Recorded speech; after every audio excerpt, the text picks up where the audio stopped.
기도하시겠습니다. 사랑과 은혜가 풍성하신 아버지 하나님 감사합니다. 죄인으로 죽어서 지옥에 갈 수밖에 없는 저희를 놀라운 가치대로 예수님의 핏값으로 저희를 사주셨습니다. 이 세상 모든 사람들은 그 놀라운 가치를 모르고 지옥에 간다는 것을 저희가 알기에 그 가치를 깨달은 저희가 그 복음을 전하고자 이 마지막 시대에 살고 있습니다. 우리의 가치를 늘 생각하며 이 땅에 소망을 두는 것이 아니라 저 천국의 영원한 가치를 위해서 살아갈 수 있도록 늘 함께해 주심을 감사합니다. 하지만 만물보다 거짓되고 심히 부패한 마음을 가지고 이 세상을 살다 보니 하나님보다 좋은 것들로 마음이 뺏기며 살 때가 많습니다. 그럴 때마다 이렇게 귀한 교제로 불러 모아 주셔서 우리의 가치를 다시 한번 생각하게 해주심을 감사합니다. 오늘은 임마누엘이라는 말씀의 주제를 통해서 하나님이 우리와 어떻게 함께 하시기를 원하시는지 말씀을 통해서 우리의 삶을 조명해 보고 우리가 살고 있는 이 마지막 시대, 얼마 남지 않은 이 시대에 깨어서 살아갈 수 있도록 축복해 주시기를 원합니다.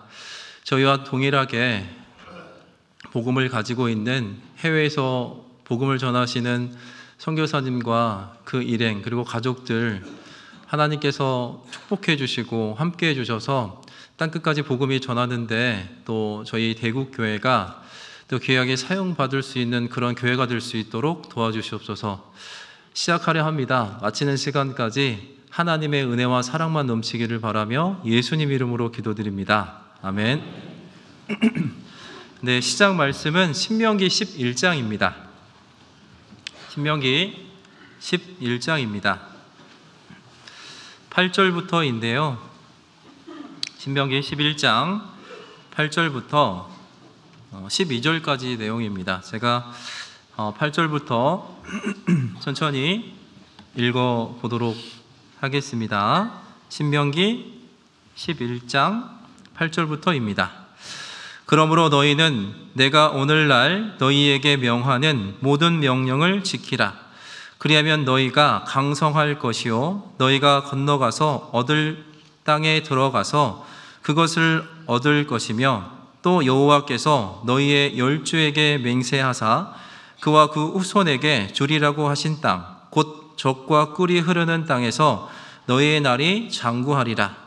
내가 들어가 얻으려 하는 땅은 내가 나온 애굽 땅과 같지 아니하니 거기서는 너희가 파종한 후에 발로 물대기를 세소밭에 댐과 같이 하였거니와 너희가 가서 얻을 땅은 산과 골짜기가 있어서 하늘에서 내리는 비를 흡수하는 땅이요. 12절은 같이 읽겠습니다. 내 하나님 여호와께서 권고하시는 땅이라. 새초부터 새말까지 내 하나님 여호와의 눈이 항상 그 위에 있느니라. 네, 다시 인사드리겠습니다. 안녕하십니까? 제 작품은 잘 보이나요? 네. 저도 마찬가지로 하나님이 놀라운 그 모양으로 만들어 주셨습니다. 이 겉만 만들어 주신 게 아니고 이 속도요 각양 다양하게 또 만들어 주셨습니다. 저는 대구에 오니까요 마음이 뿌듯했습니다. 왜냐하면 제가 대구 달성서가거든요. 그래서 그걸 자랑하려고 하는 건 아니고요. 제 한문의 뜻이 천천히서의 봄춘 그리고 깨우칠 경입니다. 그래서 천천히 봄에 깨우침을 받는다. 근데 저는 9월 27일 날 태어났습니다. 그래서 가을에 태어났는데 구원은 1월 20일 날 이제 받았습니다. 그래서 대구가 예전에 2004년도에 수련회 때문에 한번 여기 온 적이 한번 있었습니다. 그때보다 더 규모나 또 크기가 훨씬 더 커지고 아름다워진 것을 이제 보게 됐습니다. 특히나 여기 대구교회 형제 자매님들의 그 각각 모습들을 보니까요, 되게 유쾌하시고 되게 상쾌하시고 되게 통쾌하신 것 같아요. 여기 이렇게 대강당에 오니까 형제 자매님들끼리 너무 신나게 교제하는 모습 그리고 함께 이렇게 웃는 모습을 보니까 이곳에 정말 하나님이 함께 하시는구나 라는 생각이 개인적으로 들었습니다. 오늘 말씀의 그 제목이요, 임마누엘입니다. 우리가 잘 알고 있는 또 제목이기도 합니다. 임은 누구누구와라는 뜻을 가지고 있고, 마누는 함께 계시다라는 뜻을 가지고 있습니다. 엘은 하나님이잖아요. 그래서 하나님이 우리와 함께 계시다. 하나님이 대국교회와 함께 계시다. 하나님이 저와 함께 계시다.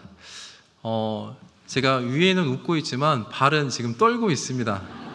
그래서 하나님이 나와 함께 하시니까 담대한 마음으로 또 말씀을 전해드려 보도록 하겠습니다.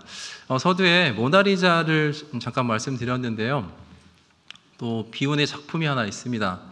그 레오나르도 다빈치가 그린 그림인데, 이 살바토르 문디라는 그림이 있습니다. 이 그림은 처음에 그 가치를 몰라서 7만 원에 이제 팔렸습니다. 7만 원. 근데 그게 나중에 그 다빈치가 그린 그림 중에 20점 중에 하나인 그 유화 작품이었습니다. 그래서 그 가치가 나중에 보정하고 수정하는 가운데에서 6,400억이라는 가치로 이제 팔리게 됐습니다.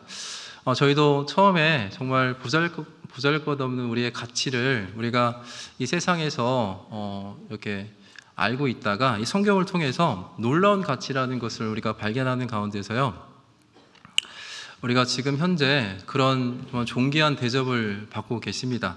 왜냐하면 우리 안에 하나님이 함께 하신다는 것을 우리가 알았을 때 비로소 우리의 가치가 놀랍게 되는 것처럼요, 하나님은 우리의 그 가치를 그때만 보존해 주시는 것이 아니고 계속 이렇게 이루어 가신다는 것을 오늘 말씀을 통해서 좀 살펴보려고 합니다. 저도 처음에 제 가치가 그저 그런 사람이다 생각이 들었는데, 점점 신앙생활을 하면 할수록 하나님이 나와 함께 하신다는 것을 계속 경험하고 느끼고 이렇게 살아가는 것 같습니다. 제가 처음에 이제 구원받고 하나님께 어떻게 하면 그 기쁨을 드릴 수 있을까, 내 마음을 드릴 수 있을까, 이렇게 하다가요, 이렇게 못 그리는 그림이지만 이렇게 꿈꾸는 양치기라는 이제 그림을 예전에 이제 그리기 시작했습니다. 정말 못 그렸는데 거기 안에 저의 마음을 담아서 하나님을 찬양하는 이제 그림이었습니다. 그래서 그때는 꿈꾸는 양치기였는데, 지금은 꿈을 이룬 건 아니지만요, 작은 이렇게 목자처럼 하나님이 저를 훈련해 주시는 그런 과정을 또 이렇게 겪고 있습니다. 그래서 하나님이 저를 통해서 그 꿈을 계속 이루어 가신다는 것을 생각하면요, 하나님이 저와 함께 하시는 것이 분명하다 생각이 듭니다. 좀 전에 읽었던 이 본문의 말씀은 하나님이 이스라엘 민족들과 또다시 거듭 명령하시는 그런 약속을 이렇게 기록하고 있습니다. 하나님께서 여기 보시면 8절에 이렇게 말씀하고 계십니다. 그러므로 너희는 내가 오늘날 너희에게 명하는 모든 명령을 지키라. 그리하면 너희가 강성할 것이요 너희가 건너가서 얻을 땅에 들어가서 그것을 얻을 것이며, 또 여호와께서 너희 열조에게 맹세하사 그와 그 후손에게 주리라고 하신 땅, 곧 젖과 꿀이 흐르는 땅에서 너의 날이 장구하리라. 하나님은 아브라함에게 땅과 민족과 또 복을 주시겠다고 약속하셨습니다. 그 약속이 이삭에게 넘어갔고, 이삭은 야곱에게 이렇게 그 약속을 계속 이어갔습니다. 특히나 이 야곱은요, 정말 꾀가 많은 사람이어서 그가 20년 동안 라반의 그 훈련을 받는 가운데서 그의 이름을 나중에 하나님이 이스라엘이라고 이제 고쳐주시잖아요. 그 이스라는 겨루어 이기다, 엘은 하나님, 하나님과 겨루어 이기다라는 이름을 주셨습니다. 저희도 하나님을 발견하고 난 이후에 끊임없이 하나님과 겨루어서 싸움을 하고 있습니다. 근데 결국 싸움을 해본들 우리가 이길 수가 없죠. 결국에는 야곱은 이 허벅지 뼈가 위골되는 가운데에서 비로소 그의 이름을 고침을 받게 되고, 또 그가 그것을 계속 이겼던 삶을 살았던 게 아니고 계속 자기 마음대로 자기 뜻대로 살다가요, 결국에는 나중에 코너에 몰렸을 때 그에게 하나님이 다시 나타나셔서 또다시 다시는 이제 야곱이라고 안 하고 이스라엘이라고 하겠다 했습니다. 그리고 그는 처음에 하나님을 만났던 그 베델로 돌아가서요, 거기에 이제 단을 쌓고 이제 엘베델이라고 이제 부르게 됩니다. 엘베델, 하나님의 집에 거하는 하나님, 우리 안에 거하는 하나님, 이스라엘, 야곱이 비로소 하나님이 나와 함께 하셨구나라는 것을 이제 깨닫게 됐습니다. 여기는 책갈 펴두시고요. 창세기 28장에 처음에 그 돌베개를 뱄을 때 하나님이 이 야곱에게 했던 약속이요, 계속 이루어져 간다는 것을 알 수가 있습니다. 창세기 28장 여기 15절입니다.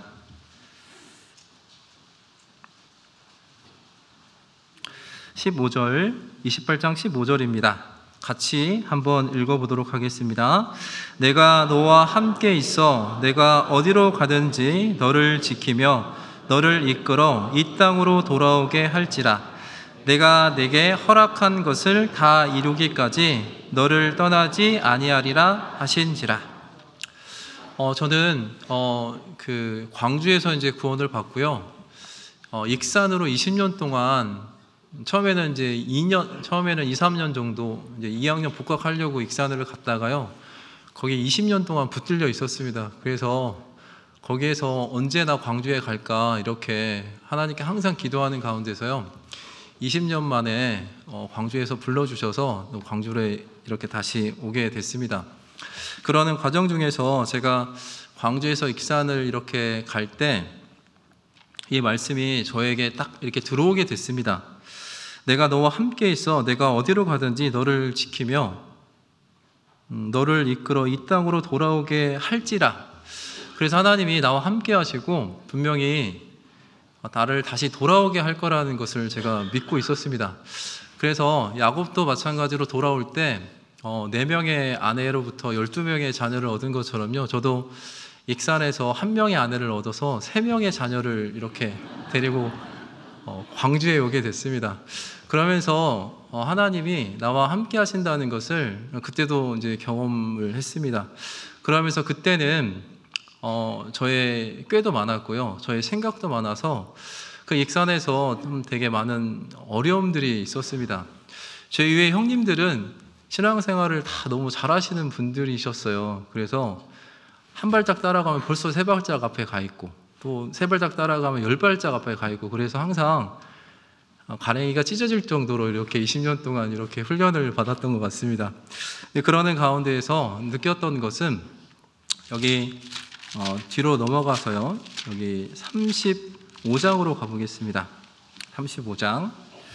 나중에 광주로 하나님이 다시 불러주셨을 때 여기 10절에 보시면요, 이렇게 말씀하셨습니다.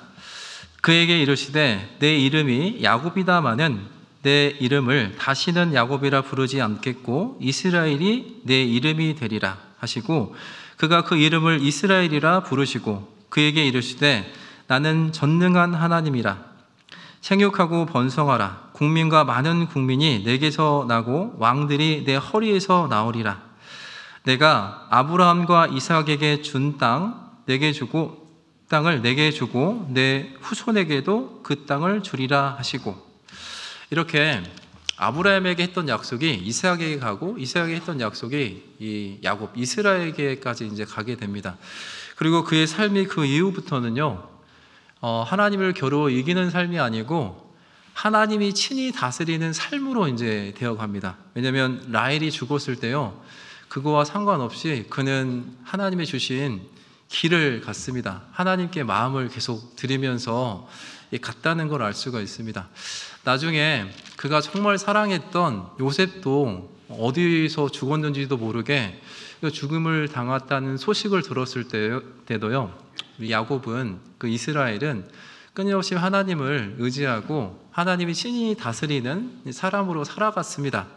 나중에 또 하나밖에 없는 베냐민도 이렇게 애굽의 총리가 데려오라 했을 때도 그의 삶이 꾀를 부렸던 것이 아니고 하나님이 친히 다스리는 사람처럼 하나님께 자기의 모든 삶을 맡겼고, 그리고 결국에는 그는 그 가나안 땅에서 애굽 땅으로 이렇게 이주하게 되는 그런 일이 이제 있습니다. 그러면서 그가 바로 왕 앞에 섰을 때 자기의 그 나그네 인생이 정말 험했다, 이런 이제 거기 고백을 하잖아요. 근데 그런 걸 제가 이제 인터뷰한 걸 또 들어보면 그 이스라엘의 삶이 결코 쉽지 않은 삶이었다 생각이 듭니다. 여기 계신 형제 자매님들도 마찬가지로 하나님께서 우리에게 정말 귀한 거를 넣어주시고 그것을 넣어주셨을 뿐만 아니라 내가 너와 함께 하겠다, 끝까지 함께 하겠다, 이런 말씀들을 계속 이루어 가시는 그 이스라엘 역사를 보면요, 우리와 함께 하시는 하나님이 그때는 함께 하셨는데 지금은 안 하시는 게 아니고 지금도 여전히 우리와 함께 하시는 바로 임마누엘의 하나님이라 생각이 듭니다. 그렇게 하는 가운데에서 이제 요셉도 나중에 죽게 되고요, 거기에서 400년 동안 종살이하고 출애굽을 하게 되잖아요. 그러면서 또 다른 이제 국면에 이제 이르게 됩니다. 그러면서 40년 동안 광야 생활을 하면서 이스라엘 민족들이 항상 경험했던 것은 이 구름 기둥과 불 기둥이었습니다. 그것을 보면서 하나님이 우리와 함께 하신다, 이것을 항상 경험했던 그 이스라엘 역사들이 있었잖아요. 그렇게 경험한 것을 토대로 이제 또 다른 명령을 하나님께서 이스라엘 민족들에게 내리십니다. 그것이 내가 너와 함께 하겠다, 바로 임마누엘이었습니다. 다시 이 본문으로 돌아가 보겠습니다. 신명기 11장입니다. 신명기 11장 12절, 아까 같이 읽었던 말씀인데요, 제가 다시 한번 신명기 11장 12절을 한번 읽어보겠습니다. 내 하나님 여호와께서 권고하시는 땅이라, 새초부터 새 말까지 내 하나님 여호와의 눈이 항상 그 위에 있느니라. 이 권고하시다는 뜻은 돌아보시다라는 뜻을 가지고 있습니다. 멀리서 돌아보는 게 아니고요, 가까이에서 우리를 돌아보시는 것처럼 이스라엘을 권고하신다고 되어 있습니다. 그리고 새초부터 새 말까지 1년 내내 그 하나님 여호와의 눈이 항상 그 위에 있다고 되어 있습니다. 하나님은 우리를 정말 존귀하게 보실 뿐만 아니고 1년 내내 우리와 함께 하시면서 우리의 모든 것을 돌아보시는 분이다, 이렇게 해석해 봐도 좋을 것 같습니다. 우리의 신앙생활이 점점점 그렇게 변하는 생활이 아니고 변화되는 생활이라는 것을 생각해 본다면, 나 같은 사람이 정말 이렇게 변화가 되었다는 것을 보면요, 우리와 함께 하시는 하나님, 나와 함께 하시는 하나님이 반드시 계시고 앞으로도 그럴 거라고 생각이 듭니다. 하나님께서 오늘 나와 함께 하신다는 것을 우리 스스로 그걸 이제 발현이라고 하거든요. 필발에 나타날 현, 나를 통해서 나와 함께 하신 하나님이 나타나고 있는지, 이런 부분들을 한번 쭉 돌아보시는 그런 시간이 되었으면 좋겠습니다.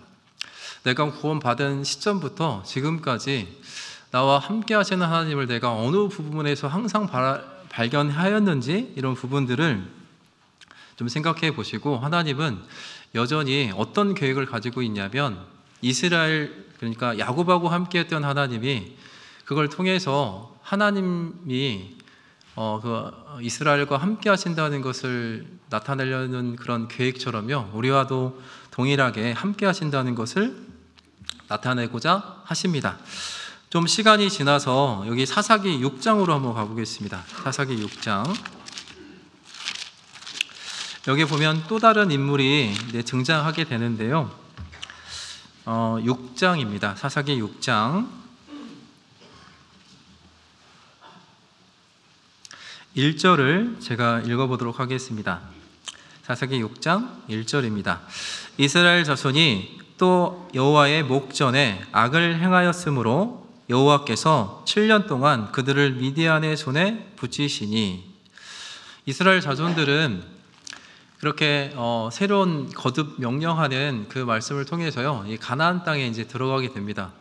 그때 그 여호수아서를 쭉 읽어보면요, 하나님이 항상 함께 했다는 것을 이제 알 수가 있습니다. 그래서 결국엔 그 땅을 차지하게 되고 그 땅을 이제 분배하는 일을 여호수아에서 이제 겪었음에도 불구하고 그러고 난 이후에 그들은 그 마음을 잘 지키지 못함으로 인해서요, 땅이 자꾸 이제 다른 나라에 이제 뺏기게 됐습니다.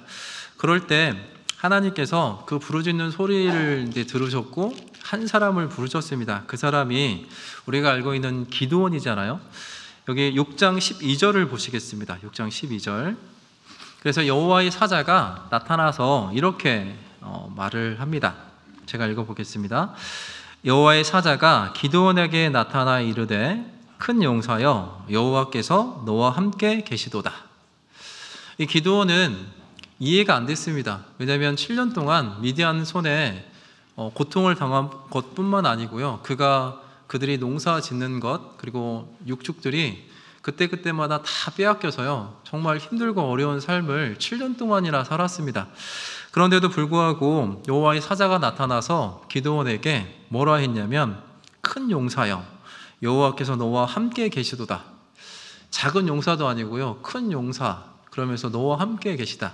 그러니까 기드온이 이렇게 말했습니다. 13절. 기드온이 그에게 대답하되 나의 주여 여호와께서 우리와 함께 계시면 어찌하여 이 모든 일이 우리에게 미쳤나이까. 또 우리 열조가 일찍 우리에게 이르기를 여호와께서 우리를 애굽에서 나오게 하신 것이 아니냐 한 그 모든 이적이 어디 있나이까. 이제 여호와께서 우리를 버리사 미디안의 손에 붙이셨나이다. 이렇게 그때 사람들의 생각이요, 그때는 그랬는데 지금은 아니다.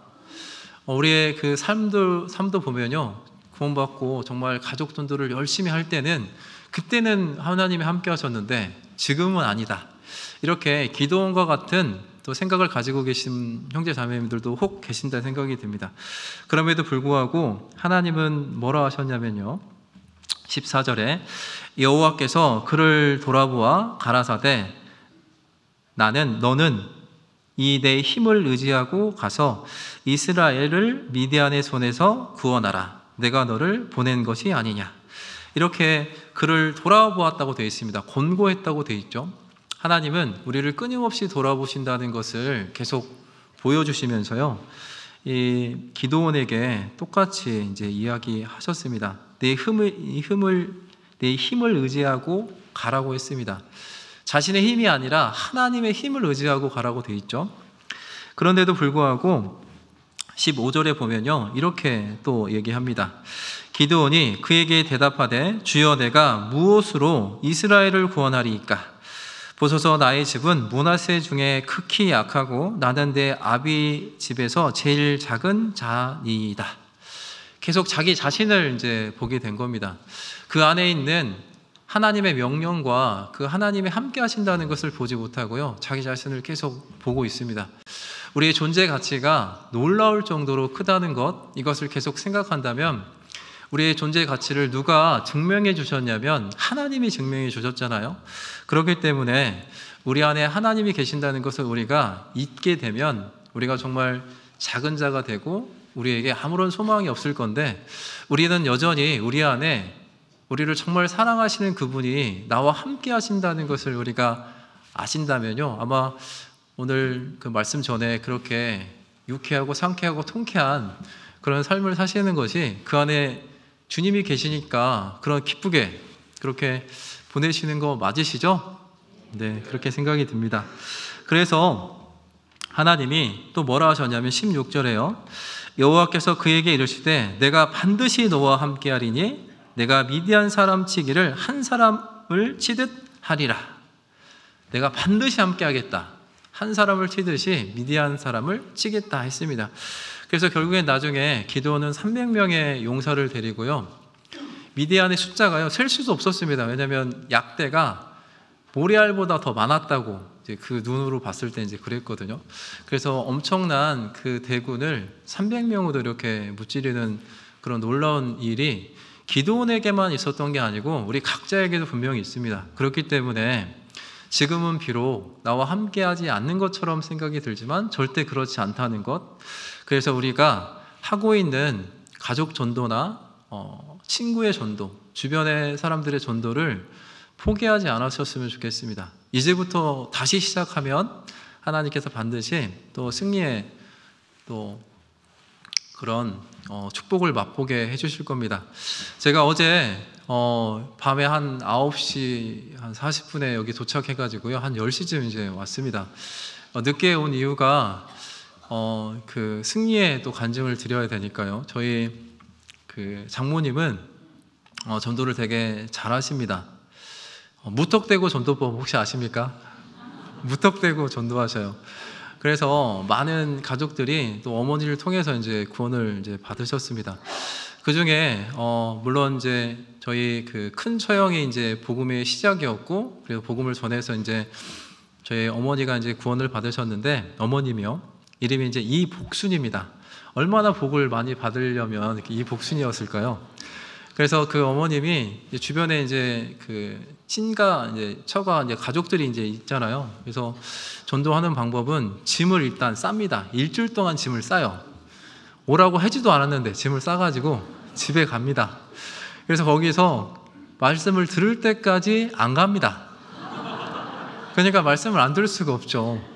그러니까 심지어 저기 그 막내 동생, 그러니까 저희 장모님 막내 동생이 미국에 이제 그 사십니다.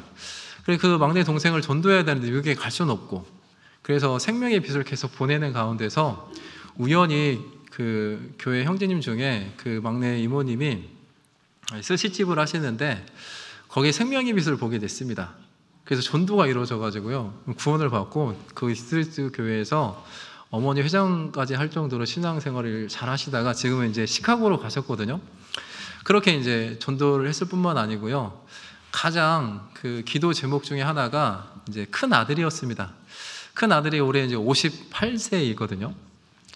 저희 자매가 이제 막내 딸이고, 그래서 그 58세 아들이 정말 구원 받기를 간절히 원했고, 그 아들이 교회 안에 결혼하기를 정말 원했습니다. 근데 구원은 희미하게 받아서 교제 안에는 이제 있긴 한데 이제 결혼을 이제 못해서 항상 마음에 걸렸는데, 어제가 58년 인생에 인천교회에서 결혼을 하게 됐습니다. 그래서 저희 어머니의 기도 응답이 거의 다 이제 이루어지신 것 같아요. 올해 이제 85세이신데 그 세월이 정말 험악했지만, 자기를 정말 무시하는 분들이 참 많았지만, 저는 그 어머니 안에 하나님이 함께 하시는 것을 제가 17년에 이렇게 결혼 생활을 하면서 이제 느낀 또 결론이기도 합니다.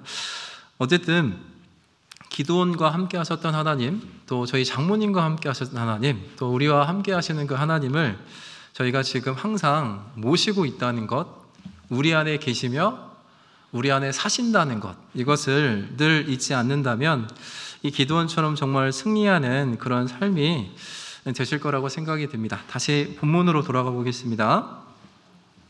신명기 11장입니다.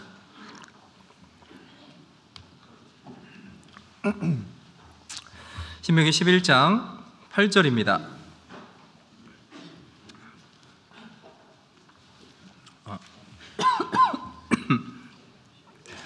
8절, 9절은 아까 제가 읽어드렸죠. 여기에 포인트는 하나님의 명령을 지키는 것, 그리고 그 땅을 그와 그 후손에게 주신다는 것. 그러면서 10절에 그 땅을 이제 설명하는 내용이 10절부터 있습니다. 10절을 제가 읽어보겠습니다. 내가 들어가 얻으려 하는 땅은, 이 이스라엘 민족들이 가서 얻으려고 하는 땅에 대한 이야기를 이제 쭉 하고 있습니다. 이 세상에서요, 가장 비싼 땅 어딘지 아십니까? 강남, 우리나라는 강남이겠죠. 강남 땅이 한 평에 대략 한 1억 8천만 원 정도 한답니다. 한 평이. 그런데 그거보다 더 비싼 땅이 있어요. 전 세계에서 가장 비싼 땅은 홍콩 땅입니다. 이게 달러로 19만 달러라고 되어 있습니다. 1억 3,500만 원. 한 평에 2억 3,500만 원입니다. 그런데 그 땅보다 훨씬 더 비싼 땅이 있어요. 이스라엘 땅은 아니고요. 어느 땅이냐면 우리가 가지고 있는 우리 마음의 땅입니다. 손 한 뼘 정도밖에 안 되지 않는 이 마음을요, 하나님은 끝까지 차지하시려고 끊임없이 우리에게 관심을 보이시고 끊임없이 우리와 함께 하신다는 걸 알 수가 있습니다. 왜 우리의 마음 땅이 가장 비싸냐면 그 이유가 있습니다. 마태복음 13장 그 44절에 보면 천국은 마치 그 감추인 보화를 숨겨놓고 있는 그 땅에 대한 이야기를 하잖아요. 그러면서 그 땅에 그 밭에 귀한 보화가 감춰져 있으니까 그것을 보고요 숨겨놨다가 그가 그의 소유를 다 팔아가지고 그 땅을 샀다고 되어 있습니다. 이제 이런 걸 보면 우리의 마음을 하나님이 그 안에 있는 정말 더러운 죄를 깨끗하게 씻겨주기 위해서 가장 비싼 대가를 치렀습니다. 그 대가가 바로 예수님이잖아요. 우리는 예수님과 똑같은 가치를 가지고 있다면 우리의 마음의 가치는요 정말 놀라운 2억 3,500만 원뿐만 아니고요 아마 40조 아니죠 지구 한 덩어리를 줘도 못 바꿀 만한 엄청나게 가치를 가지고 있는 게 바로 우리의 마음의 땅입니다. 그렇기 때문에 이스라엘 민족들에게 물론 가나안 땅에 들어가게 하는 게 물론 이스라엘 민족들에게 약속이 있지만 그게 목적이기도 하지만요 더 중요한 목적은 이스라엘의 그 마음속에 하나님만 있기를 원하시는 겁니다. 마찬가지로 우리 마음에도 하나님만 있기를 정말 간절히 원하실 거라고 생각이 듭니다. 잠언 23장 26절 혹시 아십니까? 내 아들아 내 마음을 내게 주며 내 눈으로 내 길을 즐거워할지어다. 하나님은요 우리의 마음을요 하나님께 주기를 원합니다. 그리고 내 눈, 이 육신의 눈이 아니고 내 안에 눈 있잖아요. 영안으로 하나님이 나에게 보여주신 그 길을 즐거워할지어다 라고 되어 있습니다. 여기 대국교회 형제 자매님들은 하나님께 지금 마음을 드리고 계십니까? 아니면 몸만 이곳에 와 계십니까? 요즘에 많이 더 그런 것 같습니다. 예수님이 그 요한복음에 보면요 요한복음 2장에 그 성전 정화 사건이 이제 기록되어 있습니다. 보통 성전 정화 사건은 그 요한복음 12장에 예수님이 이렇게 예루살렘 성에 입성하고 난 다음에 성전에 들어가서 그 성전 정화를 하는 내용이 다른 복음서에도 이제 기록되어 있거든요. 그런데 요한복음에는 2장부터 성전 정화의 내용이 먼저 기록이 되어 있습니다. 그것은 이스라엘 민족들이 성전에만 관심이 있었고 하나님께는 관심이 별로 없었습니다. 그래서 그 성전 안에 이 가야바, 그때 당시에 이제 대제사장이었던 가야바가 AD 30년쯤에요. 그 이방인의 뜰에다가 그 성전 제물을 팔 수 있도록 허용을 해줬습니다. 그래서 거기에서 양이나 소나 비둘기를 거기서 사가지고 이제 제사를 드리게 했거든요. 근데 그거는 너무 좋았습니다. 왜냐면 주변에 전국에서 와가지고 양이나 소를 끌고 오기가 힘들잖아요. 그래서 거기서 팔게 하는 건 너무 좋았는데 거기서만 샀어야 됩니다. 거기서만. 비둘기도요. 거기서만 샀어야 돼요. 그래서 다른 비둘기 값보다 되게 비싸요. 그러니까 정말 가난한 사람들은요. 하나님 앞에 나오려면 이게 있어야 됐습니다. 그래서 그 성전이 그렇게 왜 성전 정화를 하려고 하셨냐면 겉모습은 정말 화려했지만 그 안에는 온통 장사하는 집을 만들었기 때문에 그렇습니다. 요즘 시대가 정말 그런 것 같아요. 저도 제 마음을 보면 내 안에 정말 하나님만 계시는 그 임마누엘의 삶이 완벽하게 사라지는가 아니면 그 마음이 있다가도 내 마음이 여전히 보여지는 것에 마음이 더 뺏겨 있는지 이런 부분들이 요즘에 제 마음속에서도 계속 싸우고 있는 그런 또 시간이기도 합니다. 그런데 여기 10절에 그거에 대한 답을 명쾌하게 하고 있습니다. 제가 10절부터 다시 읽어보도록 하겠습니다. 내가 들어가 얻으려 하는 땅은 내가 나온 애굽 땅과 같지 아니하니 거기서는 너희가 파종한 후에 발로 물대기를 채소밭에 댐과 같이 하였거니와. 우리가 가서 얻으려고 하는 그 이스라엘 땅은요 애굽 땅하고 같지 않다고 되어 있습니다. 애굽 땅에서 살았던 삶처럼 가나안 땅에 들어가서 똑같이 살면 안 된다고 이렇게 설명이 되어 있습니다. 그러면서 너희가 전에 살았던 그 애굽 땅의 삶은 이 발로 물대기를 채소밭에 댐과 같이 하였다고 되어 있습니다. 그러니까 자기 힘으로 내가 이것도 하고 싶으면 이것도 하고 저것도 하고 싶으면 저것도 하면서 그게 너무나도 자연스럽게 잘 되는 그런 기름진 땅이었습니다. 그 애굽 땅은요. 그런데 11절에 보면 너희가 건너가서 얻을 땅은 그 땅과 다르다고 되어 있습니다. 그 지형이 이렇게 설명이 되어 있잖아요. 산과 골짜기가 있어서 하늘에서 내리는 비를 흡수하는 땅이요 라고 되어 있습니다. 산과 골짜기가 있어서 하늘에서 내리는 비를 흡수하는 땅이라고 되어 있습니다. 산과 골짜기가 있답니다. 산은 우리가 넘기가 쉬울까요? 어려울까요? 넘기가 어렵죠. 골짜기는요, 잘 안 가고 싶은 곳입니다. 평지를 가고 싶어요? 골짜기를 가고 싶으셔요? 네, 골짜기를 간다고 하시는 분은 정말 신실하신 분이신 것 같아요.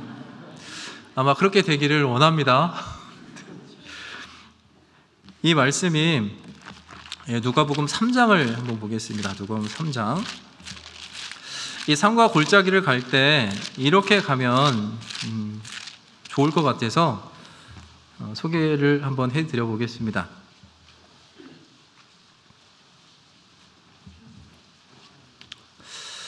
누가복음 3장 3절부터 제가 천천히 읽어 보겠습니다. 요한이 요단강 부근 각처에 와서 죄사함을 얻게 하는 회개의 세례를 전파하니, 이 사람은 세례 요한을 말하는 겁니다. 그런데 4절에 선지자 이사야의 책에 쓴 바 광야에 외치는 자의 소리가 있어 가로되 너희는 주의 길을 예비하라, 그의 첩경을 평탄케 하라. 이사야 선지자가 예언했는데 그 세례 요한은 광야에서 외치는 소리라고 되어 있습니다. 그러니까 소리처럼 그가 자기 존재를 소리처럼 나타내면서요, 주의 길을 예비하고 그의 첩경을 평탄케 하라고 되어 있습니다. 첩경을 평평하게 하라고 되어 있습니다. 이거는 자기 힘으로 하는 게 아닙니다. 여기 5절에 보시면 모든 골짜기가 메워지고 모든 산과 작은 산이 낮아지고 굽은 것이 곧아지고 험한 길이 평탄하여 질 것이요. 이거는 하나님이 하는 거죠. 그 위에 사람이 하는 것은 광야에서 외치는 소리를 하는 거고요, 하나님이 하는 것은 그것을 평탄케 하는 것은 하나님이 하시는 겁니다. 그래서 6절에 모든 육체가 하나님의 구원하심을 보리라 함과 같으니라. 여기도 똑같이 임마누엘을 표현하고 있습니다. 그러니까 애굽 땅은 자기가요 막 갈고 닦아서 평지를 만드는 것이 애굽 땅이라 하면, 이 가나안 땅, 이스라엘 땅의 삶은요, 우리가 해야 될 것은 광야에서 외치는 소리처럼 하나님을 의지하면서 그 소리를 외쳤을 때 나머지 5절에 골짜기도 메워지고 모든 산, 작은 산도 낮아지게 되고 굽어 있는 것도 곧아지게 하는 것, 이것은 하나님이 해주시겠다. 왜냐하면 하나님이 우리와 함께 하시는 것처럼 광야 생활을, 광야에서 외치는 이 세례 요한의 삶도 똑같았습니다. 다시 본문 신명기 11장입니다.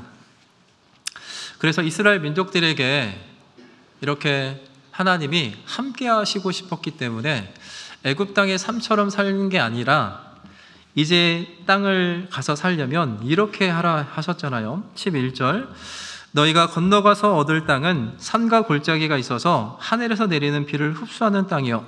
그래서 그 산과 골짜기 흡수하는 땅이었기 때문에 하나님만 의지하고 살아야 되는데, 그 하나님을 내 안에서 발견하면서 살기를 하나님이 이스라엘 민족을 통해서 얻게 그것을 이제 원하셨습니다.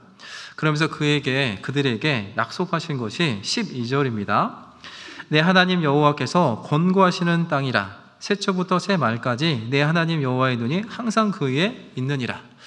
우리의 마음의 밭에도요 정말 귀한 것이 있기 때문에 항상 우리를 돌아보시고 우리를 정말 새초부터 새 말까지 1년 내내 함께 하시겠다라고 약속하시는 것과 똑같습니다. 이것의 삶이 마치 창세기 4장의 삶과 창세기 5장의 삶으로 또 비교해 볼 수가 있습니다. 가인은 동생 아벨을 죽이고요, 이제 하나님을 떠나서 이 노 땅으로 갔습니다. 거기에서 에녹 성을 짓고요, 하나님이 없어도 되는 그런 환경을 만들기 시작했습니다. 10대에 걸쳐서.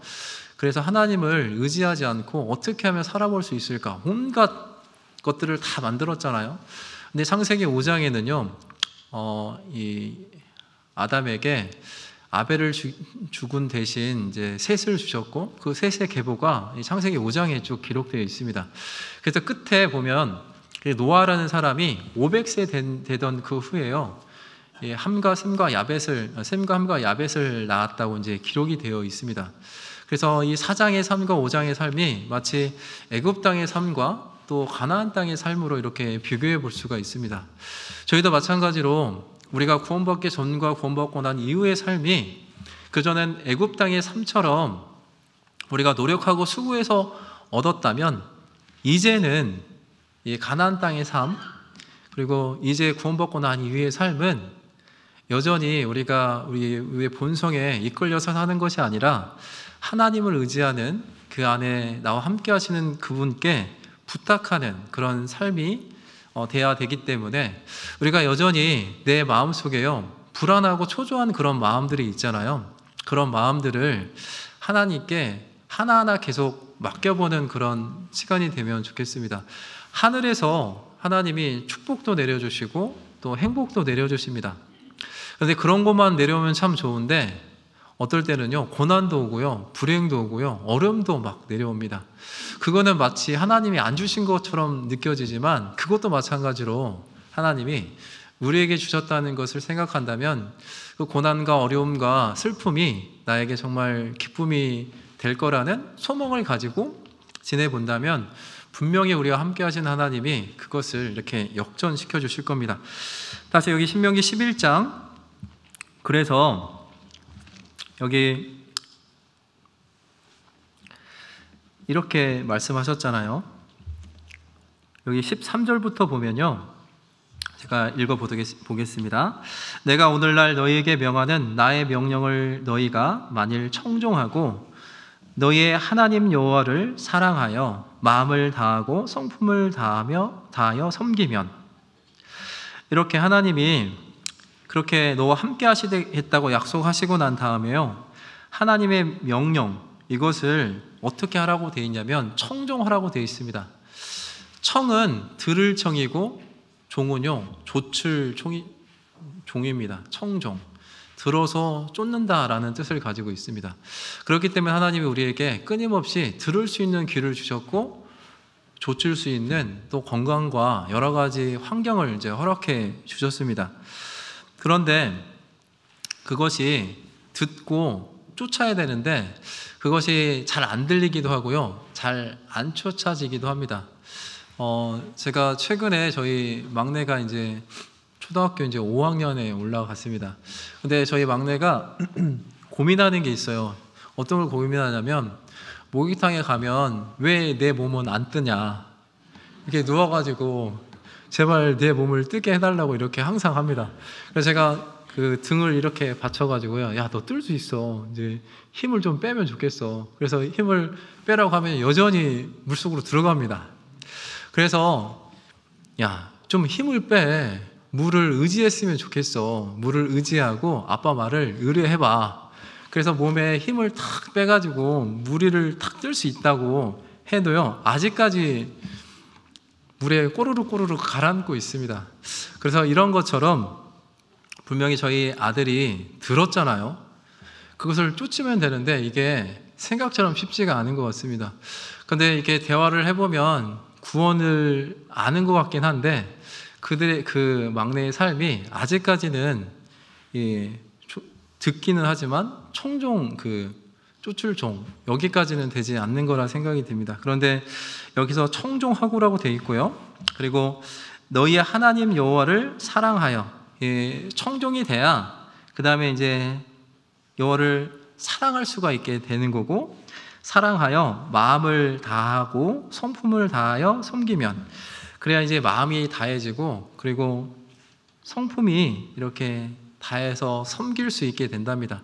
그래서 제일 중요한 게 듣는 귀, 쫓는 그 마음이라고 여기 성경에 이제 기록한 것처럼요. 이렇게 되었을 때 어떤 축복이 있냐면 여기 14절에 이렇게 된다고 되어 있습니다. 14절을 같이 한번 읽어볼까요? 같이 읽겠습니다. 여호와께서 너희 땅에 이른 비와 늦은 비를 적당한 때에 내리시리니 너희가 곡식과 포도주와 기름을 얻을 것이요. 이렇게 했을 때 너희 땅에 이른 비와 늦은 비를 아무 때나 내려주는 게 아니고요, 적당한 때 이렇게 내려주신답니다. 사실 우리가 오늘 아마 이곳에 말씀을 아마 너무 듣고 싶어서 또 밤새 일하시다가 이제 오신 분도 계실 거고요, 또 주일을 너무 기다려서 토요일 날 밤에 8시에 주무시고 아침에 일찍 오신 분도 계실 겁니다. 그런데 나는 너무 말씀을 듣고 싶은데 쭉 보니까 여기서 한 10분 정도가 주무시는 것 같아요. 귀는 들리는데 눈이 너무 무거워서. 그래서 하나님이 정말 우리에게 촉촉하게 내 마음에 그 정말 존귀한 귀한 값어치 있는 땅에 이른 비와 늦은 비를 내려주고 싶은데 그걸 잘 받아들이지 못하는 그런 마음의 상태가 되기도 합니다. 그런데 하나님은 반드시 우리의 마음의 땅에 적당한 때에 이른 비와 늦은 비를 내려주실 겁니다. 여기서 말하는 이른 비는요, 대략 한 9월에서 한 10월경에 이제 이른 비가 이제 이스라엘 땅에 이제 내린답니다. 이스라엘은 건기하고 우기만 있습니다. 그래서 한 8월 말까지가 완전 건기입니다. 그래서 완전 딱딱한 그 흙이거든요, 바닥이. 그래서 그 딱딱한 그 바닥에 이제 촉촉하게 9월, 10월 달에 이제 비가 내리면 이스라엘 민족들은 무엇을 하냐면 땅을 이제 개간을 하게 됩니다. 이 메마른 땅을요, 이렇게 곡괭이로 이렇게 하잖아요. 아마 물집이 다 잡힐 겁니다. 그런데 그 딱딱한 땅이 비가 흠뻑 맞아지잖아요. 그러면 그 개간하기가 참 쉽잖아요. 이런 것처럼 이른 비는 대략 9월에서 10월 정도 내리고, 그리고 늦은 비는요 대략 3, 4월, 지금 이때 이제 이른 비가 내립니다. 얼마 전에 이제 경칩이었습니다. 이렇게 봉우리에 뭐가 이제 꿈틀꿈틀하면서요, 이제 꽃이 피는 그런 또 계절이 됐잖아요. 이런 것처럼 이른 비가 충분하게 내려서 이제 개간이 돼야지 비로소 거기에 씨를 심고, 그 씨를 심은 것이 결국엔 나중에 이제 무언가 이렇게 피게 되는 그 시기가 됩니다. 그럴 때 반드시 필요한 것이 바로 비입니다. 비가 그렇게 내려야지 이제 나중에 4개월 기간에 걸쳐서 이제 7, 8월, 9월 달에 이제 결실을 이제 맺을 수가 있다고 이스라엘 땅에 이제 그렇게 되어 있습니다. 그래서 하나님은 우리의 비싼 그 마음의 땅에요, 9월부터 계속 비를 내려주셨습니다.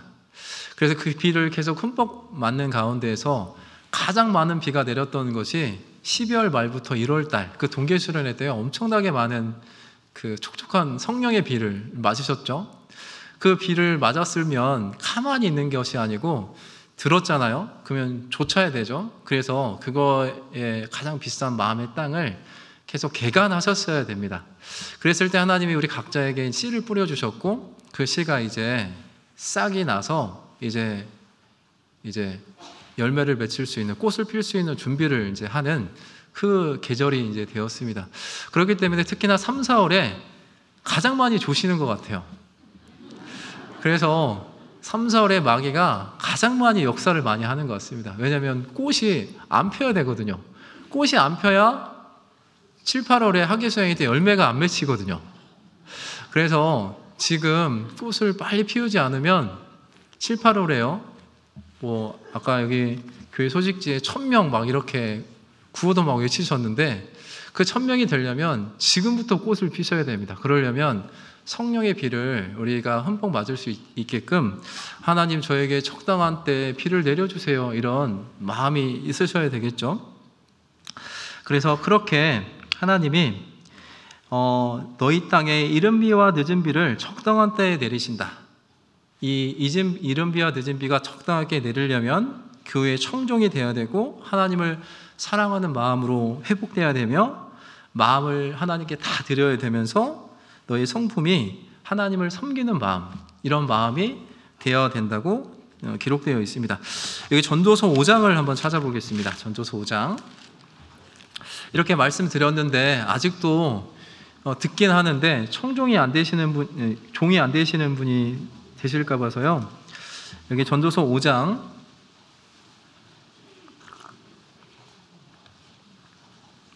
1절입니다. 1절. 1절을 제가 천천히 읽어보도록 하겠습니다. 전도서 5장 1절입니다. 너는 하나님의 전에 들어갈 때 내 발을 삼갈지어다. 가까이 하여 말씀을 듣는 것이 우매자의 제사 드리는 것보다 나으니 저희는 악을 행하면서도 깨닫지 못함이니라. 이 하나님의 성전에 들어갈 때요, 이 우매자의 제사 드리는 것처럼 한다고 되어 있습니다. 어떤 게 이 성전에 들어갈 때 우매자의 제사 드리는 것처럼 하는 거냐? 그게 어떤 거냐면요, 내 발을 삼가지 않는 겁니다. 여기서 말하는 이 발은 어떤 발을 말하냐면, 모세가 이 떨기나무에서 그 신을 벗었던 것처럼 여호수아가 그 여리고성을 점령하기 전에 여호와의 군대 장관 앞에 신을 벗었던 것처럼요, 자기의 그 경험들을 버리는 걸 말하는 겁니다. 여기서 말하는 이 발이, 저희 이제 어디 취업을 나갈 때 이력서를 쓰잖아요. 이 발불리에 또 내가 걸어온 발자취를 이렇게 기록하는 게 바로 이제 이력서입니다. 그러니까 내가 하나님의 성전에 들어올 때 내가 가지고 있는 경험, 내가 가지고 있는 생각, 그리고 내가 가지고 있는 여러 가지 지식을 가지고 하나님의 성전에 들어오잖아요. 그러면 그것을 하나님 뭐라 하냐면, 너 그럼 못 들어. 그러면 귀가 안 들릴 거야. 이렇게 하시는 겁니다. 그래서 하나님은 우매자의 제사 드리는 것보다 차라리 그것을 다 내려놓고 타이틀을 다 내려놓는 거죠. 이곳은 정말 발가 벗겨져서 내가 구원받은 지 20년, 30년의 그런 타이틀을 가지고 오는 게 아니고 나와 함께 하시는 그 주님만 가지고 이곳에 오셔야 됩니다. 그랬을 때 내가 들었을 때 그게 귀에 들리고 내가 귀에 들리는 것을 쫓아서 이렇게 행동으로 옮길 수가 있습니다. 그러면서 그런 헛된 예배에 대해서 하나님께 드리는 그 제사에 대해서 전도서 5장에 이렇게 쭉 설명하고 있습니다. 다시 여기 신명기 11장으로 돌아가 보겠습니다. 그래서 이 13절부터 제가 다시 한번 읽어보도록 하겠습니다. 13절 다시 읽어보겠습니다.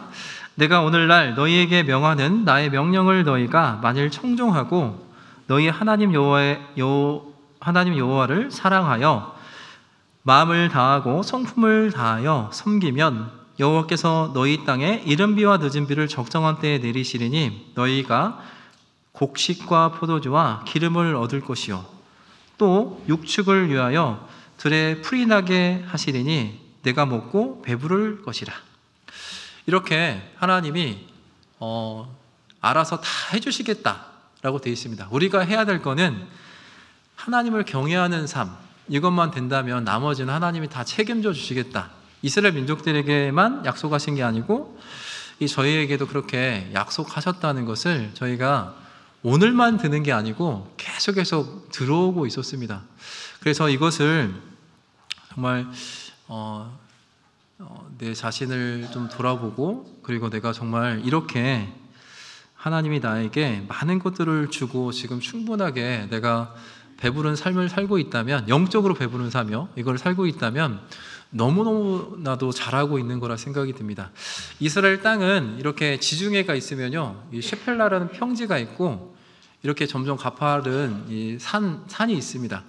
그리고 이렇게 밑으로 내려가는 이 광야가 있거든요. 그래서 이렇게 산이 있는, 평지가 있고 산이 있는 그런 지형이어서 구름이 그 산을 넘어가지 못합니다. 산 언저리쯤 있어가지고 비를 이제 뿌리면요, 그 산 이 광야 있는 쪽까지 해가지고 풀이 이제 광야 쪽에 자란답니다. 그리고 그 물이 골짜기로 내려가서 평지를 적시고, 또 그렇게 하는 가운데서 여러 가지 곡식도 나고요, 그 소나 양들이 먹을 수 있는 그 광야에 있는 지역에 풀이 나게 해가지고요, 하나님이 그 이스라엘 땅을 충분하게 넉넉히 먹을 수 있게끔 해주신다는 겁니다. 그런데 애굽 땅과 다르게 우리가 필요할 때마다 주시는 게 아니고 하나님이 적당한 때, 꼭 필요할 때 그것을 해주신다고 약속하시는 것처럼 우리에게도 아까도 말씀드린 그 성령의 비가 지금 가장 많이 내릴 또 계절이기도 합니다. 하나님의 입장에 봤을 때도요, 가장 큰 농사가 7, 8월에 이제 이루어지면요, 지금이 엄청 중요한 또 시기이기도 합니다. 그래서 내 안에 정말 이른 비 아니면 늦은 비가 정말 적당한 때에 잘 내리는 그런 삶이 될 수 있도록 하나님께 또 간절히 또 기도해 보는 그런 시간도 되었으면 좋겠습니다. 이렇게 이스라엘 민족들하고 약속을 하셨는데도 불구하고 만약에 그렇게 하지 않으면 여기 16절에 이렇게 되어 있습니다. 16절 제가 한번 읽어보도록 하겠습니다. 너희는 스스로 삼가라. 두렵건대 마음에 미혹하여 돌이켜 다른 신들을 섬기며 그것에게 절함으로 여호와께서 너희에게 진노하사 하늘을 닫아 비를 내리지 아니하여 땅으로 소산을 내지 않게 하심으로 너희가 여호와의 주신 아름다운 땅에서 속히 멸망할까 하노라. 그 아름다운 땅에서 천천히 멸망하는 게 아니고요, 속히 멸망한다고 경고를 하고 계십니다. 그런데 이렇게 하나님이 성경에 보면 이스라엘 민족들에게 이제 복도 약속하고 또 저주도 이제 약속했습니다.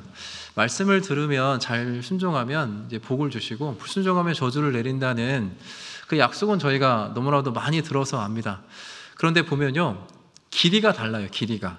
순종의 축복은요 짧은데 불순종에 대한 저주는요 엄청 길어요. 왜 이렇게 하나님은 순종은 짧은데 불순종을 이렇게 길게 만들어 주셨을까? 왜 그럴까요? 제가 그것을 저희 자매의 모습을 보고 깨닫게 됐습니다. 저희 자매는 저희 아이들에게 칭찬은 조금 하고요, 저주는 엄청 많이 합니다. 저희 자매가 들으면 안 되는데 왜 그러냐면 그 저주하는 것은요 미워서 그러는 게 아니잖아요. 정말 그 아이가 잘 됐으면 하는 그 간절한 마음과 사랑하는 그 마음이 그 안에 녹아져 있기 때문에 이것도 하지 마라, 저것도 안 했으면 좋겠다, 이거는 더 하지 마라, 이렇게 하는 모습을 보면요 하나님이 우리를 정말 사랑하시는 것이 또 이런 저주가 왜 이렇게 불편하게 이런 말 하지? 이렇게 하기보다는 나를 정말 사랑하셔서 제발 그렇게 안 되기를 이제 원하시는 그 마음이라고 생각이 듭니다. 그래서 여기 16절에 너희는 스스로 삼가라고 되어 있습니다. 스스로 조심하라고 되어 있어요. 각자 조심하라고 되어 있죠. 그래서 우리가 지금 하나님의 말씀을 잔소리처럼 듣진 않는가? 그 잔소리처럼 듣잖아요. 그러면 저희 큰아들은요 막 인상 씁니다. 또 그 얘기 하냐고. 제가 또 그 얘기 하는 걸까요? 아닙니다. 정말 지금은 가장 중요한 시기입니다. 지금 성령의 비가 촉촉하게 내리는 그 시기인 것처럼 마귀도 정말 크게 역사하기 때문에 지금 어떻게 되냐면요, 그 1월 달에 내가 올해는 꼭 이도하겠다 그런 결심을 했던 형제 자매님들의 마음이 막 느슨해져 가지고요, 내가 지금 어디 입고 있지? 지금 무엇을 입고 있지?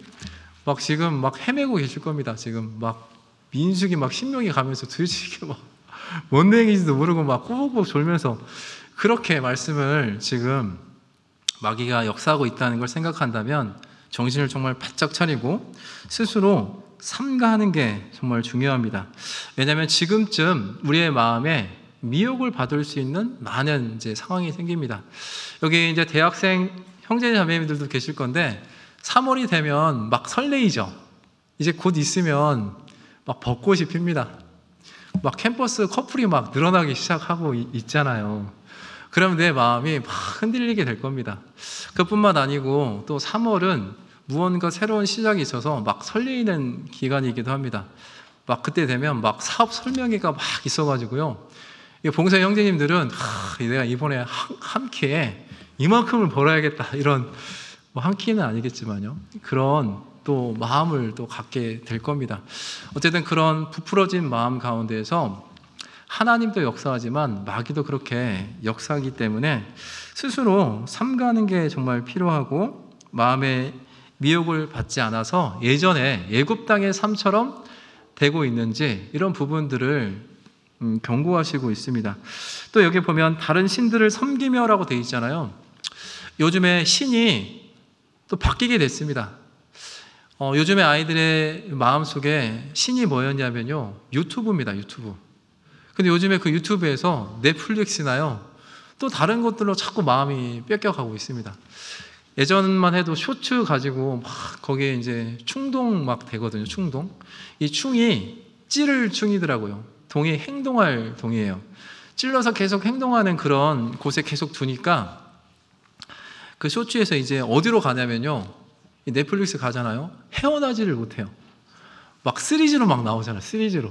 그래서 밤새 막 보게 됩니다. 그러면서 점점점 다른 신들을 쫓아요. 요즘에 중국에서 뭐 알리나 뭐 테무나 뭐 알리바바 이런 데에 막 여기 막 싸네. 여기는 막 더 싸네. 그러면서 그 물건이 한국에 올 때까지 막 거기에 막 집중합니다. 언제 오냐 이거 막 이렇게 하면서. 그러면서 이런 다른 신들을 계속 쫓고 그것에게 이렇게 절함으로라고 되어 있습니다. 이런 부분에 있어서 지금 철저하게 대비하지 않으면 우리의 마음이 어느 순간 또 식어지는 마음, 또 이렇게 건기가 있는 것처럼 우리의 마음이 딱딱해지는 그런 마음이 될 겁니다. 제가 최근에 엊그제까지요, 교회에서 이제 집회를 하고, 금요일까지 집회하고, 토요일 아침에 이제 인천에 올라갔다가 이제 여기를 이제 오게 됐습니다. 이번 주에 집회를 하면서, 최근에 알았던 소식이요, 이스라엘의 역사, 하나님이 아브라함에게 했던 그 약속의 땅을 이스라엘 민족들이 이제 본격적으로 차지하는 그런 시대에 저희가 살고 있습니다. 트럼프라는 대통령이 2017년도에 이제 당선이 됐습니다. 그래서 그가 가장 먼저 찾아갔던 곳이 바로 예루살렘 그 서쪽 벽이었습니다. 최초라고 되어 있더라고요. 근데 그 사람이 2018년 5월 14일 날, 정확하게 1948년 5월 14일 날 독립했던 그 해에 맞춰서요, 70년 만에 텔아비브에 있던 예루살렘 그 수도를 예루살렘으로 이제 옮기게 되면서 대사관도 거기로 옮겼습니다. 그러면서 그가 임기 말년 2019년도에요. 골란 구원이 그 중동 3차 전쟁 때 시리아로부터 뺏었는데 그 불법이라 해가지고 점령을 못하게 했는데 2019년도에 트럼프가 그걸 승인을 해줍니다. 그래서 그 골란 구원이 이제 이스라엘 땅이 되어서요, 거기서 정착을 해가지고 거기서부터 밑으로 계속 내려와서 서한 지구까지 이제 내려오게 됐습니다. 그러는 가운데 가자 지구에서 이렇게 전쟁이 일어났죠. 그리고 그 전쟁이 이제 이렇게 휴전이 됐습니다. 그래서 그런 그 테러범들이 저기 그 서한 지구 쪽으로 숨었다 이렇게 이야기를 해가지고요, 제닌부터 해가지고 지금 계속 점령해 오고 있습니다. 그래서 제닌에 벌써 4만 명이 피신을 이제 하고 있는 그 소식을 제가 듣게 됐습니다. 그래서 그곳에 탱크를 보내가지고요, 거기에다가 중장비를 다 갖다 놨습니다. 그래서 피신 갔던 사람들의 집을 지금 다 허물고 있어요. 왜 허무냐면 거기다 정착촌을 지을 계획을 가지고 있습니다.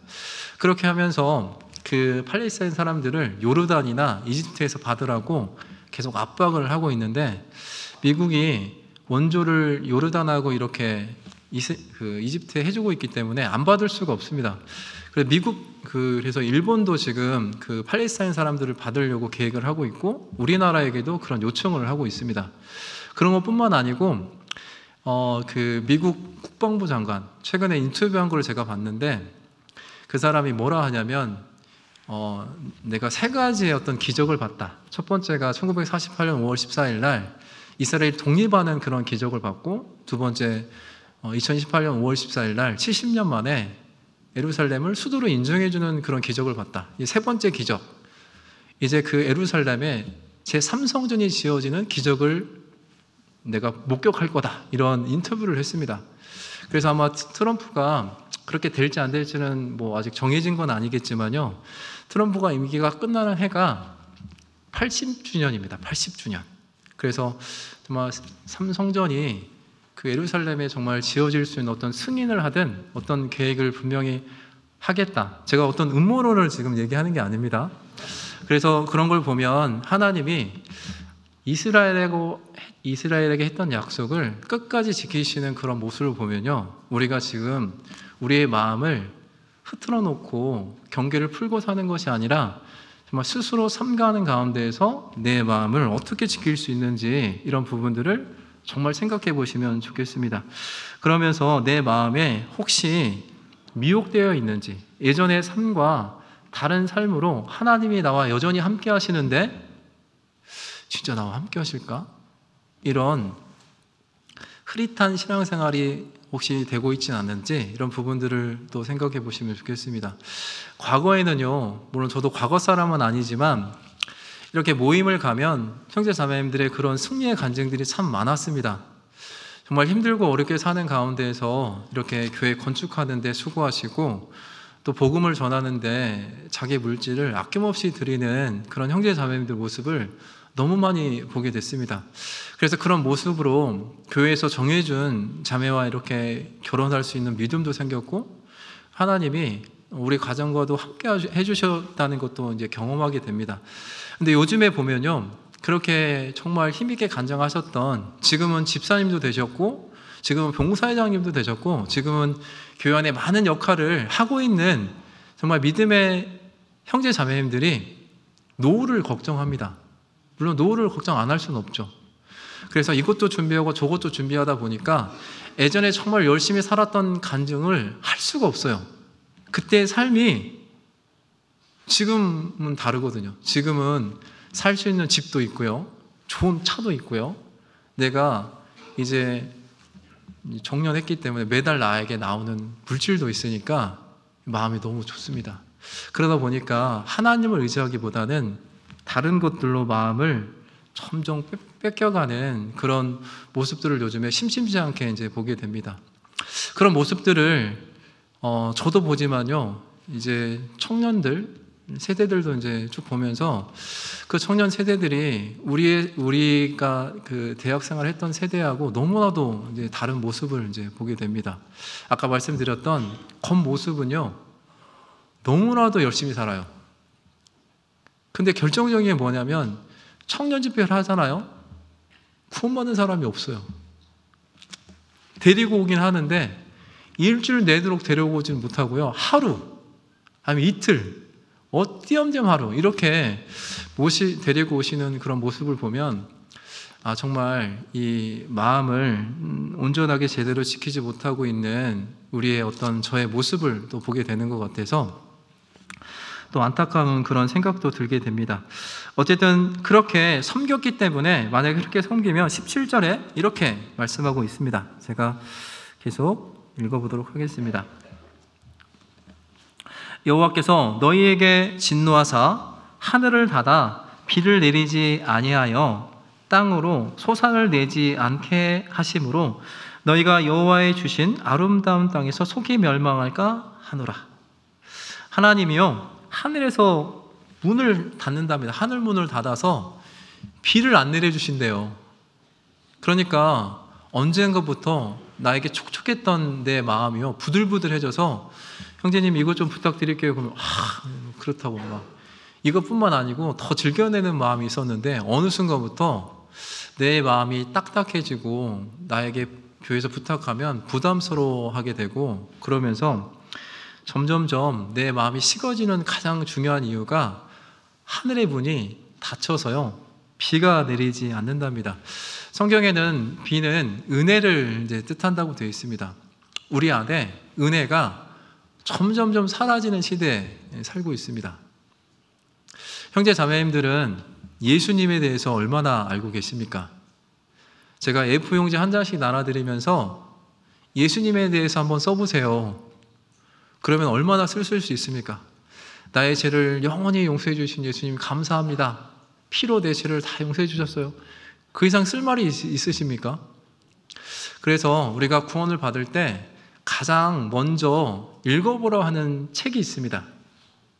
만화책 아니고요, 요한복음입니다. 요한복음을 왜 가장 먼저 읽어보라 하냐면, 그 요한복음은요, 모든 서신서가 다 기록되고, 그리고 이 공관복음이 다 기록되고요, 그가 예수님을 충분하게 경험했고, 그리고 그 에베소 교회에 있으면서 그의 어머니, 예수님의 어머니였던 마리아를 모시고 있으면서요, 그가 마지막에 정말 남기고 싶었던 책이 바로 이 요한복음이었습니다. 그래서 이 요한복음은 예수님의 흔적을 가장 구체적이고 가장 자세히 설명해 놓은 책입니다. 그래서 요한복음을 보면요, 믿음이라는 단어가 98번이나 등장합니다. 믿음은 내가 믿습니다, 믿습니다 해서 믿음이 오는 게 아니죠. 믿음은 은혜가 깨달아지면 깨달아질수록 믿음이 더 커진다는 걸 알 수가 있어요. 그러니까 우리에게 믿음이 어느 순간부터 부족하고 연약해진 이유가 바로 은혜라는 것이 계속 깨달아지지 않기 때문에 그렇습니다. 그래서 예수님의 흔적을, 예수님의 은혜를 가장 많이 기록한 책이 바로 요한복음입니다. 그래서 요한복음 1장에 태초에 말씀이 계시니라. 이 말씀이 하나님과 함께 계셨으니 이 말씀이 곧 하나님이다. 그래서 하나님은요, 말씀으로 역사하시고 그 말씀은 말숨입니다. 말숨. 말에 생명이 있대요. 그래서 그 요한복음 1장 14절에 보면 말씀이 육신이 돼서 오신 그분이 바로 예수님이고 그분에겐 은혜와 진리가 충만하다고 되어 있습니다. 그러니까 우리가 예수님에 대해서 더 구체적으로 알아보려 하고 예수님에 대해서 충분하게 묵상이 돼야 우리 안에 은혜와 진리가 넘칠 수 있다고 되어 있습니다. 그래서 내 안에 은혜가 부족해져서 내 마음이 딱딱해져 있다면 요한복음을요, 개인적으로는 좀 많이 읽어보시면 좋겠습니다. 그래서 요한복음 각 장마다 하나님이 어떤 흔적을 거기다 기록해 놓으셨는데 총 7가지 이제 표적으로 되어 있고요. 예수님이 총 7가지로 나는 누군지를 설명해 놨습니다. 그리고 그 요한이 그 짧은 그 책에다가 함축적으로 어떤 것을 놓고 어떤 것을 뺐을 거겠잖아요. 그래서 순서가 다른 공관복음하고 다르게 이렇게 배치가 되어 있습니다. 그것은 다 의도가 있거든요. 그래서 우리가 요한복음을 충분하게 읽고 이렇게 묵상한다면 나의 삶이 제2의 또 신앙생활로 또 바뀔 수 있겠다 생각이 듭니다. 어쨌든 저는 오늘 온 목적이요, 요한복음을 여기 계신 대국교 형제자매님들이 한 번쯤이라도 읽어봐야겠다 이런 마음만 가지신다고 해도요, 오늘 성공한 겁니다. 왜냐하면 제 이름이 춘경이잖아요. 봄에 깨우침을 얻는다. 그래서 요한복음을 꼭 한번 읽어보시면 좋겠고요. 다시 여기 본문으로 돌아가 보겠습니다. 그래서 이렇게 하나님이 축복도 주시고 13절부터 14절까지, 15절까지요. 그리고 16절, 17절은 어떻게 하면 이렇게 저주를 받는지에 대한 이야기를 쭉 하십니다. 그러면서 여기 18절을 보겠습니다. 18절에 이러므로 너희는 나의 이 말을 너희 마음과 뜻에 두고 또 그것으로 너희 손목에 매어 기호를 삼고 너희 미간에 붙여 표를 삼으며 또 그것을 너희의 자녀에게 가르치며 집에 앉아있을 때에든지 길에 행할 때에든지 누워있을 때에든지 일어날 때에든지 이 말씀을 강론하고 또 내 집 물솔주와 바깥문에 기록하라. 이거 보시면 옛날 우리 생각나지 않습니까? 옛날에 이렇게 이만한 500원짜리 암송수첩 항상 주머니에 넣어 다니시면서 자나깨나 그거 보고 암송하셨잖아요.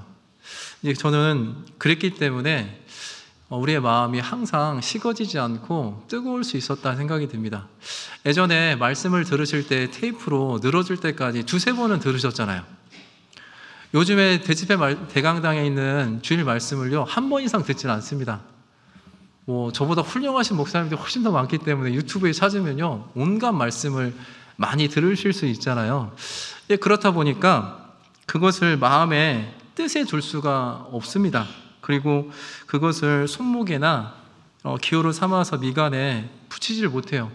요즘에 필기도 잘 안 합니다. 또 젊은 청년들이 필기를 하긴 하지만 폐대하기 때문에 한 번 기록하고 읽지를 않아요. 그냥 쌓아놓기만 합니다. 그렇기 때문에 그것이 우리 안에 힘이 되지 못한다는 것을 저희가 계속 경험하고 알고 있음에도 불구하고 여전히 오늘도 그런 삶이 될 거라 생각이 듭니다. 물론 안 되면 더 좋겠지만요. 그러면서 21절에 이렇게 말씀하셨습니다. 그러면 여호와께서 너희 열조에게 주리라고 맹세하신 땅에서 너희의 날과 너희 자녀들의 날이 많아서 하늘이 땅을 덮는 날의 장구함 같으리라. 그래서 이렇게 약속을 해주셨습니다. 그래서 그거에 맞는 이 결과가요, 결국에는 임마누엘입니다. 이것도 제가 22절부터 한번 읽어보겠습니다. 너희가 만일 내가 너희에게 명하는 이 모든 명령을 잘 지켜 행하여 너희 하나님 여호와를 사랑하고 그 모든 도를 행하여 그에게 부종하면, 여기서 이 부종은요, 충성하다라는 뜻을 가지고 있습니다. 이 맡겨진 일에, 명령에 최선을 다하는 것, 이것이 부종이 아닙니다. 어떤 게 부종이냐면, 어떤 게 충성이냐면, 그 맡겨진 일을 사람들이 보든 안 보든, 내가 이곳에 있든 학교에 있든 직장에 있든 집에 있든 모든 곳에 있든 그 맡겨진 일을 충성하는 것, 부종하는 것, 이거를 말합니다. 하나님은 우리와 함께 하시기 때문에 이곳에만 계신 게 아니잖아요.